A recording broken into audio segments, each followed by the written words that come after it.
लो मेरे प्यारे दोस्तों, जैसा कि हमने पिछले एपिसोड में देखा था कि लॉन्ग हाउसेन की फाइट हो रही होती है लॉर्ड क्यू से, जहां पे लॉन्ग हाउसेन ने 10,000 सॉर्ड एरे को समन करके सीधा ही लॉर्ड क्यू के ऊपर अटैक कर दिया होता है, जिसे होल्ड करने की कोशिश लॉर्ड क्यू बहुत करते हैं। मगर लॉन्ग हाउसेन का अटैक इतना ज़्यादा पावरफुल होता है कि एक ही ब्लो में उन्हें पीछे ढकेल देता है। मगर लॉर्ड क्यू को पता चल जाता है ये और कोई नहीं लॉन्ग हाउसेन है। तभी लॉन्ग हाउसेन भी अपने मास्क को हटा देता है और उसे देख करके सबकी यहाँ पे बोलती बंद हो जाती है, क्योंकि सब यही सोचते थे कि हाउ चैन मारा जा चुका है। मेरे प्यारे दोस्तों, इस एपिसोड को स्टार्ट करने से पहले मैं अपने व्यूवर्स और जिन प्यारे भाइयों ने मेरी पिछली वीडियो पे कमेंट किया है, मैं उन सबको तहे दिल से धन्यवाद कहना चाहता हूँ। साथ में मेरे नए व्यूवर्स, आप भी इसी तरीके से कमेंट कर सकते हैं। मैं आपके कमेंट का स्क्रीनशॉट लेके अपनी नेक्स्ट वीडियो में उसे शो ज़रूर करूँगा। और साथ में मेरे प्यारे दोस्तों, इस वीडियो का लाइक एम 5000 है, तो प्लीज़ इसे कंप्लीट कर दीजिएगा और कमेंट करना बिल्कुल भी मत भूलिएगा कि आप किस सिटी से मेरी इस एनिमे सीरीज को देख रहे हैं और आपका एक्सपीरियंस कैसा था। बिना देर किए इस एपिसोड को स्टार्ट करते हैं। इस एपिसोड की स्टार्टिंग में हमें लॉन्ग हाउसेन को दिखाया जाता है, जो कि लॉर्ड क्यू से मिल करके वापस जा रहा होता है। वहीं पे सीनियर चैन अनाउंस करते हैं कि नेक्स्ट फाइट होने वाली है soul clan versus magic hall के लॉर्ड ली से। ये सुनकर के लॉन्ग हाउसेन वहां पे रुक जाता है और पूरी ऑडियंस वहां पे तालियां बजाना स्टार्ट कर देती हैं। तभी हाउसेन मुड़ करके लॉर्ड ली को देखते हुए कहता है कि मैं आशा करता हूं कि लॉर्ड ली इस समय अपनी पूरी पावर का इस्तेमाल करेंगे। ये कहने के साथ वो आगे बढ़ ही रहा होता है, मगर तभी उसके सामने सीनियर लॉर्ड ली आ जाते हैं, जिसे देख करके लॉन्ग हाउसेन कहता है कि मैं इन्हें 4 साल के बाद देख रहा हूँ, मगर देखा जाए तो इनकी स्ट्रेंथ बहुत ही ज़्यादा मिस्टीरियस तरीके से बढ़ चुकी है। और वहीं लॉन्ग हाउसेन के बगल से लॉर्ड ली गुजरते हैं और आगे जाकर के रुक जाते हैं। लॉन्ग हाउसेन, तुम्हें मैं 4 सालों के बाद देख रहा हूँ, मगर अभी की जो तुम्हारी ग्रोथ है इन बीते हुए 4 सालों में, वो सच में मेरी इमेजिनेशन से परे है। मगर हाउसेन, तुम बहुत ज़्यादा यंग हो और इस 6 हॉल के न्यू अलायंस के लीडर बनने के लिए मेरे ख्याल से तुम क्वालिफाई नहीं हो। ये कहते हुए वो अपने कदम आगे बढ़ा रहे होते हैं, मगर हाउसेन शांत खड़ा होता है। तभी वहाँ पे लॉर्ड ली आगे जाकर के हाउसेन से कहते हैं कि मैं चाहता हूँ कि तुम अपना ख्याल रखना हाउसेन, मैं तुम्हारी एबिलिटी को पूरी तरीके से परखना चाहता हूँ। तभी लॉर्ड ली अपने स्टिक को जमीन पे पटक के अपने और प्रेशर को रिलीज करते हैं। तभी हाउसेन अपने दोस्तों के पास चला जाता है, जहाँ पे साइनर हाउसेन को देख के कहती है तुम ठीक तो हो ना हाउसेन। तभी वहाँ पे लॉन्ग हाउसेन हाँ में सर हिलाता है और तभी सीनियर चैन वहाँ पे फाइट को ऑफिशियली स्टार्ट कर देते हैं, जहाँ पे सीनियर ली वर्सेस सोल हॉल के एक नॉर्मल कल्टीवेटर से उनकी फाइट स्टार्ट हो जाती है, जहाँ पे सीनियर ली ने एक ही अटैक में उस सोल हॉल के कल्टीवेटर को तो हरा दिया होता है। उसे यहाँ पे इन्होंने इस मैच से नॉकआउट कर दिया होता है। ये देख करके सब एकदम हैरान हो चुके थे, क्योंकि सीनियर चैन ने वहाँ पे अनाउंस कर दिया था कि इस मैच का विनर है मैजिक हॉल से लॉर्ड ली। ये सुनने के साथ लिंजी आगे बढ़ता और कहता है ग्रैंडपा, ली ने आखिर ऐसा कौन सा अटैक किया जिसे मैं देख भी नहीं पाया हूँ, और उन्होंने सोल क्लैन के इस वॉरियर को चुटकी बजा के इतना ज़्यादा घायल आखिर कैसे कर दिया है, ये आखिर कैसे हो सकता है। ये कहने के साथ सबकी नजरें अरीना में जमी होती है और जैसे ही लॉर्ड ली वहाँ से जाते हैं, वो सोल क्लैन का वॉरियर वहीं पे बेहोश हो जाता है, जिसे देख करके आसपास की ऑडियंस कहती है कि यहाँ पे सीनियर ली ने जिस तरीके की पावर का इस्तेमाल किया है, ऐसी पावर बहुत साल पहले सोल पैलेस के एक मास्टर के पास भी ऐसी ही सेम एबिलिटी थी। वो भी 9th लेवल के स्ट्रॉन्ग मैन थे, उनकी स्ट्रेंथ का कोई मुकाबला नहीं था। मगर आज मैजिक पैलेस के लॉर्ड ली के पास भी सेम स्ट्रेंथ है। अगर इन दोनों ही क्लैन में आपस में फाइट होती है, तो आखिर इन दोनों में से जीतेगा कौन और इस टेम्पल कंपटीशन का विनर कौन होगा।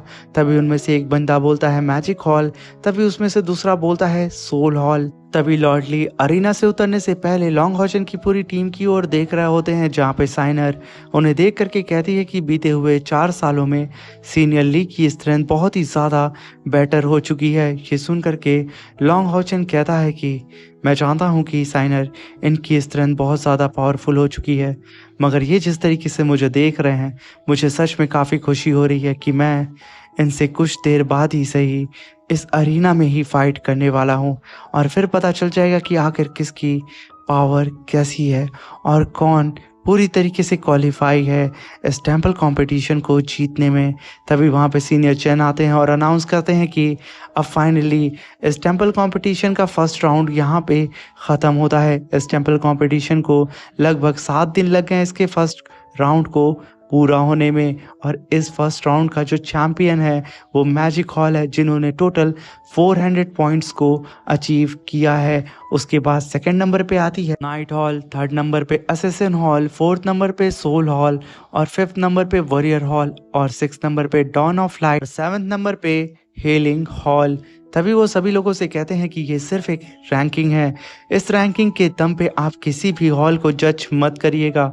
वो यहाँ पे सारे ही मेंबर से कह रहे होते हैं और तभी वो पूरी ऑडियंस से कहते हैं कि इसका नेक्स्ट राउंड कल स्टार्ट होगा, इसलिए सारे ही पार्टिसिपेट किए हुए कल्टिवेटर्स जा करके आप लोग अपने अपने रूम में रेस्ट कर सकते हैं।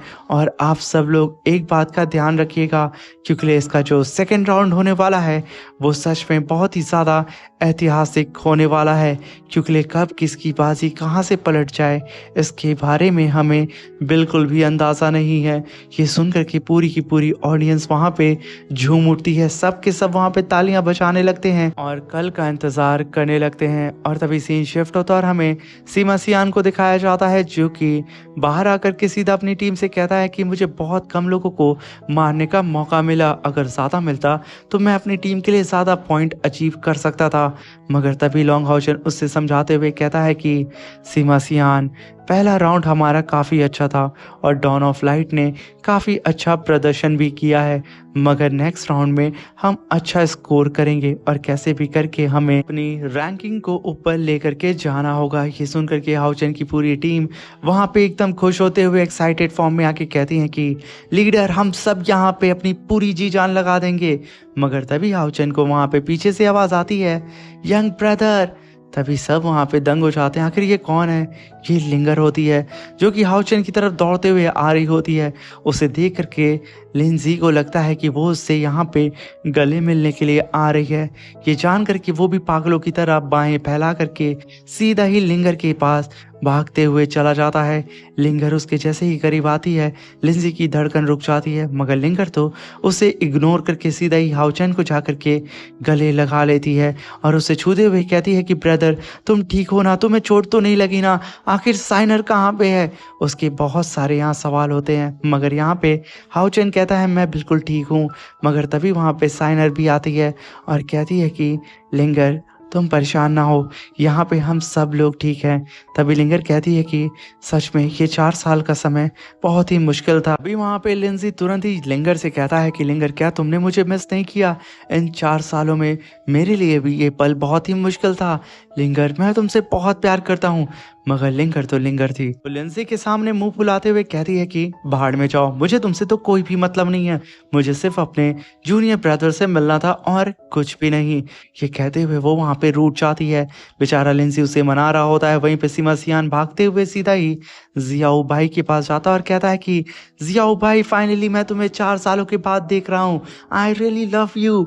ये कहने के साथ वो उसे हक करने के लिए बेहद करीब पहुंच जाता है और जियाओ भाई भी उसे देख के खुश होती है। मगर जैसे ही सीमा सियान उसके करीब पहुंचता है, जियाओ भाई अपने पैर से उसके पंजे को कचलते हुए कहती है कि टकले कहीं के, आखिर 4 सालों में तुमने मुझे मैसेज तक क्यों नहीं किया और तुम सोचते हो कि मैं यहाँ पे तुम्हें मिस करूंगी?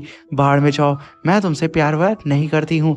बेचारा सीमा सियान उसे मनाने के लिए आगे भागता है और वहीं पे लॉन्ग हॉचन की पूरी टीम की जितनी भी जिसकी गर्लफ्रेंड्स होती हैं वो एक दूसरे के पास आकर के एक दूसरे से लिपटी होती है। यहाँ तक कि हानियों की भी गर्लफ्रेंड उसके पास होती है। सब चीजें देख करके गौनसे चिल्लाते हुए कहता है, अरे भाइयों बस भी कर दो, आखिर तुम लोग यहाँ क्या करना चाहते हो?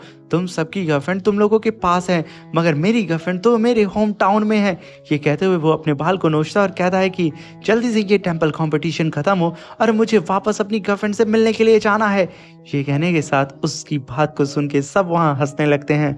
मगर तभी वहाँ पे लॉन्ग हाउसन कहता है कि दोस्तों, तुम सभी लोगों के हार्ड वर्क की वजह से आज मैं अपनी होली सिटी को दोबारा देख पा रहा हूँ। कहते हुए वो साइनर का हाथ पकड़ता है और कहता है अपने दोस्तों से, क्यों ना हम लोग कुछ घंटे के लिए कहीं घूमने के लिए चलें। ये सुन करके लॉन्ग हाउसन की पूरी टीम वहाँ पे एक्साइटेड हो जाती है। मगर सडन हाउसन को पीछे से पालादीन कमांडर की आवाज़ आती है और वो कहते हैं कि हाओ चेन और साइनर, यहाँ पे तुम्हारे अलावा हर कोई घूमने जा सकता है। ये कहते हुए वो हाओचेन के कंधे पे हाथ रखते हैं और उससे कहते हैं कि हाओचेन, तुम दोनों को ही मीटिंग हॉल में चलना होगा क्योंकि सारे ही ग्रैंडफादर तुम लोगों से बात करना चाह रहे हैं और ये काम बहुत ही ज़्यादा ज़रूरी है। ये सुनकर के लॉन्ग हाओचेन और साइनर पलादीन कमांडर को ग्रीट करते हैं और वहाँ पे एक दूसरे को देखते हुए हामी भरते हैं पलादीन कमांडर के साथ जाने के लिए। और इसी के साथ मेरे प्यारे दोस्तों, ये शानदार सा एपिसोड ख़त्म हो जाता है। Thank you for watching. अपना ख्याल रखें, सावधान रहें, सतर्क रहें। Love you all, take care, bye bye.